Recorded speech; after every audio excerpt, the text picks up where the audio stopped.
Halo teman-teman semua, kembali lagi bersama saya Sebastian Yogi Merpau, NPM 1901050005. Ya, di sini saya akan memaparkan materi yaitu permasalahan pendidikan di Indonesia beserta solusinya.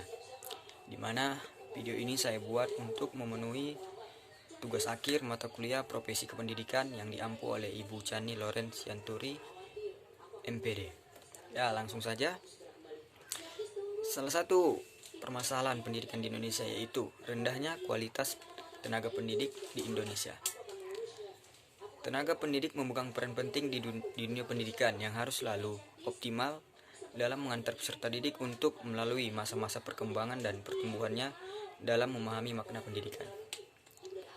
Kehadiran seorang pendidik diperlukan untuk membantu peserta didik tersebut dalam menggali potensi yang dimilikinya sehingga bisa menjadikan suatu kemampuan yang bisa diharapkan. Dalam proses belajar dan mengajar, peran guru sangatlah signifikan. Peran guru dalam proses belajar mengajar meliputi banyak hal seperti sebagai pengajar, manajemen kelas, supervisor, motivator, konselor, eksplorator, fasilitator, dan lain sebagainya.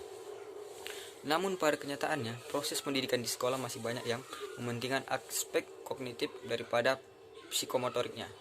Masih banyak guru-guru di sekolah yang melakukan sebuah pengajaran asal-asalan tanpa memahami terlebih dahulu dampaknya. Dalam arti pengajaran yang salah akan menyebabkan kesalahan yang fatal bagi peserta didik. Dengan begitu, mengajar hanya dilakukan untuk memenuhi syarat formalitasnya saja. Di sini terdapat 4 penyebab umum yang menyebabkan rendahnya kualitas pendidik. Di antaranya pertama, ketidaksesuaian disiplin ilmu dengan bidang ajar. Artinya di sini seorang pendidik melakukan pendidikan di luar kemampuannya. Contohnya seperti guru jurusan matematika mengajar pelajaran sejarah dan hasilnya pasti akan kacau karena guru tersebut pasti tidak dapat menguasai materi dalam pelajaran sejarah karena dia hanya menguasai materi pelajaran matematika. Kedua, kualifikasi guru yang belum setara sarjana. Ya, di sini masih banyak ditemukan guru-guru yang belum memiliki gelar sarjana. Rendahnya kualifikasi ini akan berdampak buruk pada menurunnya standar keilmuan yang ada pada guru tersebut. Banyak guru honor yang belum siap mengajar lalu turun ke lapangan untuk memulai pengajaran dan pada akhirnya terjadilah proses belajar mengajar yang tidak kondusif. Ketiga, program peningkatan keprofesian berkelanjutan atau PKB. Guru yang rendah dalam hal ini bukan hanya siswa saja yang dapat merasakan rasa malas, tetapi guru pun demikian. Masih banyak guru yang enggan untuk mengembangkan dirinya, tetapi guru pun demikian masih banyak guru yang menambah pengetahuan dan kompetensi dalam mengajar.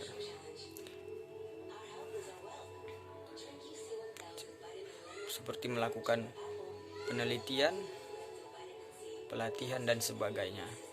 Keempat, rekrutmen guru yang tidak efektif. Masih banyak ditemukan sistem perekrutan guru yang tidak dilakukan secara profesional sehingga menjadi celah yang menjadikan kompetensi guru menjadi rendah. Artinya di sini jikalau kita memiliki orang dalam, maka kita akan dengan mudah dapat masuk ke dalam suatu pekerjaan.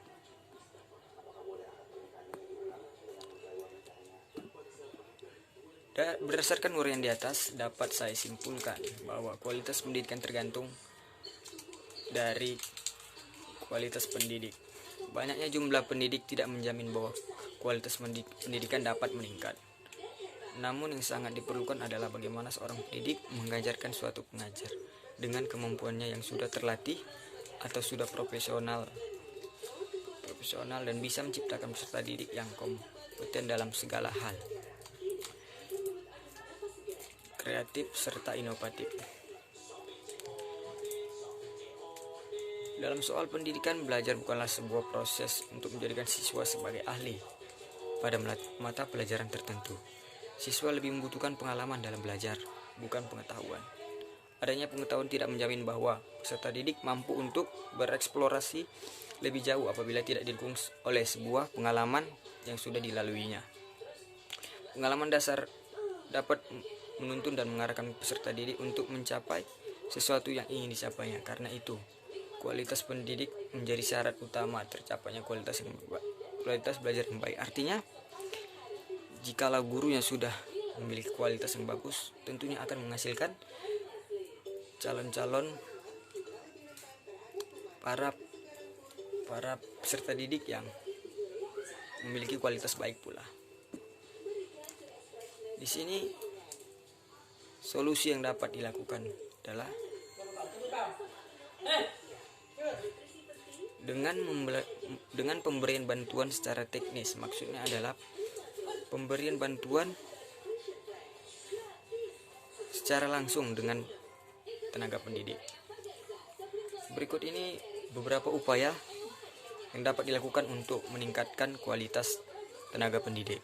Yang pertama, menempatkan para pendidik sesuai dengan disiplin ilmu dan bidang ajarnya. Hal ini bertujuan agar proses pembelajaran terlaksana dengan baik dan tidak lari dari jalurnya. Kedua, melakukan kualifikasi yang ketat. Di sini calon guru dituntut harus memiliki kualifikasi. Setidaknya harus sudah memiliki gelar sarjana dan memiliki sertifikat mengajar. Ketiga, tenaga pendidik dituntut untuk harus mengembangkan dirinya, di mana pengembangan ini bisa dilakukan dengan berbagai cara, seperti melanjutkan pendidikan ke jenjang yang lebih tinggi seperti S2, mengikuti pelatihan, melakukan penelitian dan lain sebagainya. Dan apabila tidak melakukan salah satu dari upaya berikut ini, pihak sekolah bisa mengambil tindakan tegas, yaitu berupa sanksi pemotongan gaji tenaga pendidik yang sama sekali tidak peduli akan pengembangan profesinya, di mana hal ini bertujuan untuk menimbulkan efek jerah. Dan keempat, terakhir, perekrutan guru harus dilakukan secara profesional, artinya tidak memandang latar belakang calon guru yang ingin melamar. Artinya, jikalau calon guru tersebut memiliki kualifikasi yang sudah mencukupi, baru layak diterima, bukan dengan sistem yang kita tahu seperti orang dalam, di mana jika kita memiliki kenalan, maka itu akan memudahkan kita untuk masuk ke dalam sebuah pekerjaan. Ya, itulah tadi sedikit pemaparan saya mengenai salah satu permasalahan pendidikan di Indonesia. Semoga bisa menambah wawasan dan pengetahuan untuk teman-teman sekalian. Terima kasih sudah meluangkan waktu untuk menonton. Sampai jumpa di video saya berikutnya. Bye-bye.